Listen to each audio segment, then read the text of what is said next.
There are a lot of space games. There are a lot of space games you can play in VR. But there is only one space game you can play in VR that lets you do basically anything you can think of. Are we playing musical chairs now? And we're also standing on the table? How about we just stay seated for 2 seconds? Just pick a spot and stay there. Somebody make a decision. We've had these capabilities for years now, but there was something special about the Voyagers update. And apparently it's not a very well-kept secret because this month there were more players online than any other time since launch. Which kind of makes me feel like it's a little too popular now, so I think I'm gonna go back to playing Boom Blocks for Nintendo Wii. But first, there were many things I wanted to experience up close within biting distance. Ah, it's empty! What a ripoff!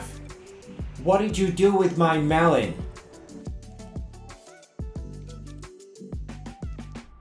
Through the humbling perspective of the VR view, I was able to witness the true scale of a Corvette-class ship. This is crazy. It's almost as big as an electric Hummer. Walking through the interior felt like taking a tour through a new home for the first time. Are there no drapes? We should get some drapes. Of course, what good is a lawnmower if you can't go for a ride? Well, actually there's plenty of lawnmowers where you can't technically ride it, and also the main purpose of a lawnmower is not transportation, it's basically an outdoor vacuum. So, yeah, bad example.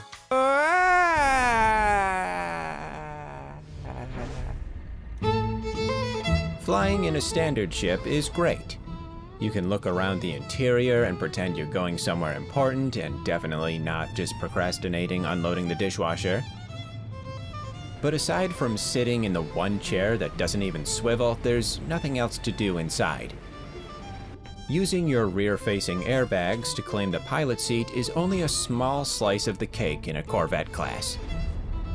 There's no reason for it to be this exciting, but walking around the inside of a skybus while it's in motion is the most thrilling, basic thing you can do. I think I'm just gonna step out here. Oh. That's okay, I'll catch up with you later. You can set the autopilot and then set yourself down for a nap. Hey, can someone wake me when we get there? There's no one here, I'm just pretending. Who knows why this is so enthralling? Maybe it's because of the sheer amount of times we've been on a plane and heard someone say, "Please remain seated with your seatbelt fastened. If you need to go to the bathroom, just use the magazine in the seat back pocket." Wait, no, don't actually do that. I was just kidding. Why would you think I was serious? Can someone throw this pig out of the plane? But the irrefutable best inclusion to the gameplay since they added fishing is giving yourself a high-quality existential crisis. Like, what even is this? What is the universe? What are we? Do I even matter? I want to go back.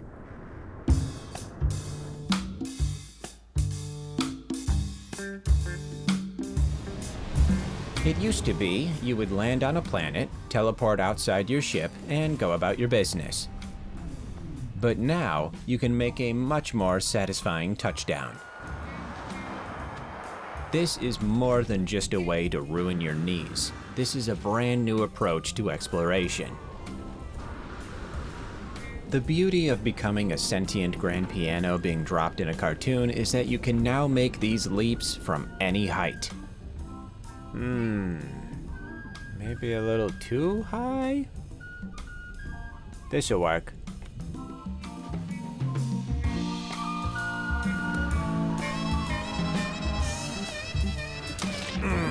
Right into the shallow end, exactly as I planned. Your vehicle now feels like a mobile mothership, ready when you need her. The maneuverability of a starship combined with the resources of a freighter. When used with friends or hostages, it becomes a central point where everyone can regroup. Now, you don't need to spend an hour trying to follow your friend through the galaxy map or an ancient portal. Just become a stowaway on the anomaly and you can make a new friend who doesn't even know you exist.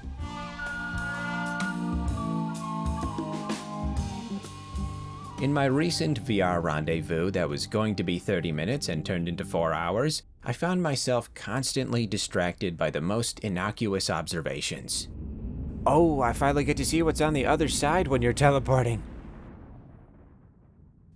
Well, that's disappointing. Everywhere I looked, there was a small detail that I had never before given my full attention. Lights, rocks, grass, wildlife, 5,000 tiny gnomes chanting my name and building a monument to me made entirely of cantaloupe, clouds. Everything was worth admiring, even at the lowest quality allowed by the software. Friendo, there's some electricity over there. I don't know if you could tell. Is that not bothering you?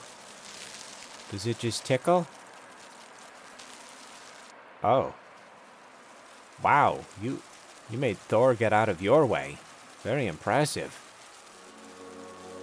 If you have a strong desire to go against every intuition in your body, you can dive to the bottom of a water world and take in all of the glorious undersea sights available that definitely won't make you throw your headset out the window.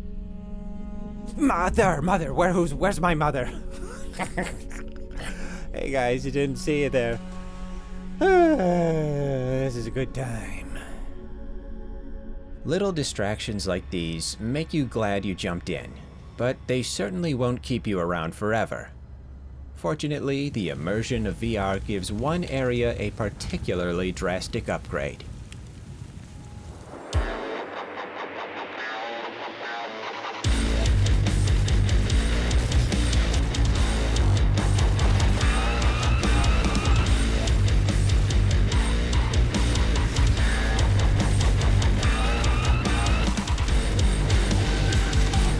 After being reminded of how combat is infinitely more enjoyable in VR, I found myself going out of my way to cause trouble.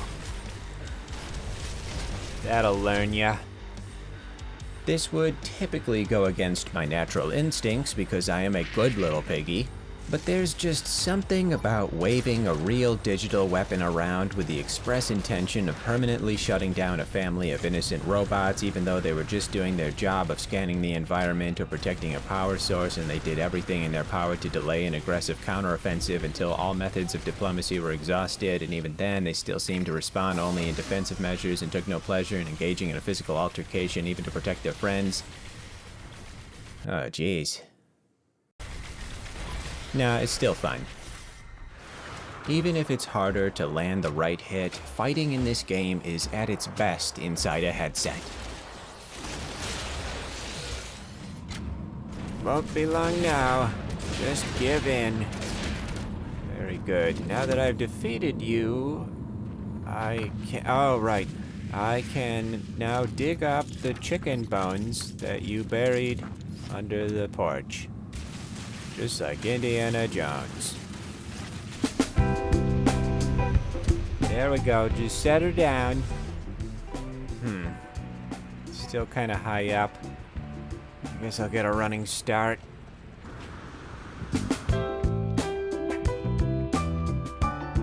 With the amount of reinvigorated attention this game is getting, it's hard to say something that hasn't been said 1,000 times, so if you'll indulge me, I will express my enthusiasm not through words, but rather through an interpretive dance and involuntary guttural noises.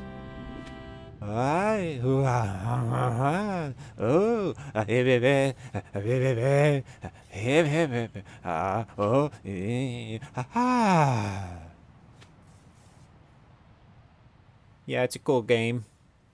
If anybody from Earth gets this message, I am trapped in outer space and I don't have any toilet paper. I don't know which one's more dire. If you can't send a rescue ship, I think the TP is the second priority.